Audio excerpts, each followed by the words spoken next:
kalidad na gulong ay dito ka na pumunta.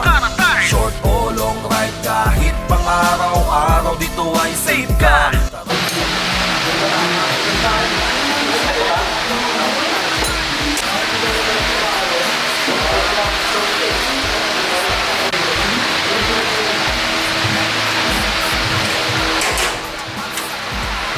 Dahil ang mga gulong nila ay sigurado smooth ang biyahe, di magiging kabado. Ang mga rider dito nagtiwala sa kalidad ay ang daming naniwala. Kung usapang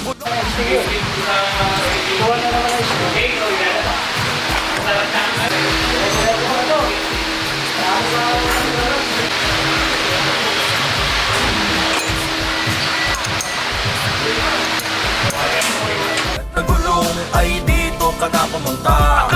Short o long ride kahit pang araw-araw dito ay safe ka. Tara na sa